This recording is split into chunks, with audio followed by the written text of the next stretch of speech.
Колбасер по пояс голый. Iedomājieties, ka esat karaļvalstī, kura saucas teikums. Karalis ir teikuma priekšmets. Karaliene ir izteicēja, kā jau dāma, kurai patīk izteikt savas vēlmes, un iegribas un kaprīzes. Ja karaļvalsts ir maza, tas ir, ja tajā dzīvo tikai karalis un karaliene. To sauc par nepaplašinātu karaļvalsti. Karalis valda, teikuma nobeiguma zīme. Ar karalieni spēlē paslēpes, tad var redzēt tikai karaļa degunu. Karaliene aizbrauc ceļojumos, tad valstī paliek tikai karalis ar princesi. Piemēram, karalis ir.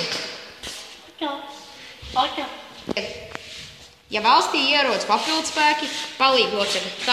Tas manzinis, ko sauc par papildinātāju, viņš ir pakļauts karalienei, jo viņš paskaidro izteicēju un atbild šādiem jautājumiem.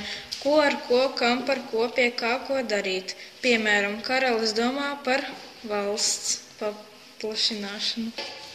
Karaliene spriež par ārvalstu situāciju. Paplašinātā valstī ir nepieciešams tiesnesis apstākļus, kur arī galvenokārt ir pakļauts karalienei. Tiesnesis apstākļus atbild par to, kādā vietā, kur lēni domā istabā. Valstī var būt gan vairāki karaļi, gan vairākas karalienes, gan vairāki manziņi, arī vairāki tiesneši. Karaliene un karalis rītos un vakaros, naktī un dienā ēda augļus un dārzeņus un pastaigājās pa dārzu un pa mežu. Sulainis apzīmētājs, jo viņš kalpo karalim un tiesnesim. Kalpo arī karalienei un mandzinim. Sulainis kalpo ar šādu jautājumu, atbildēšanu, kāds, kāda, cik, kurš, kura. Daļā karaliene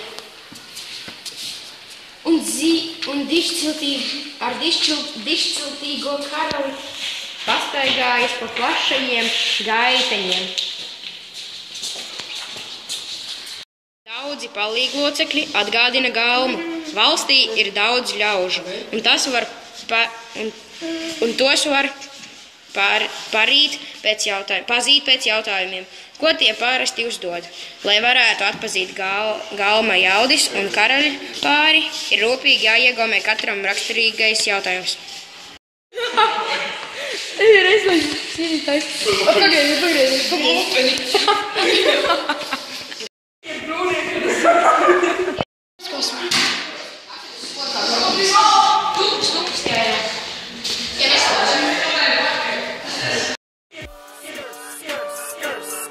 Меня покнай,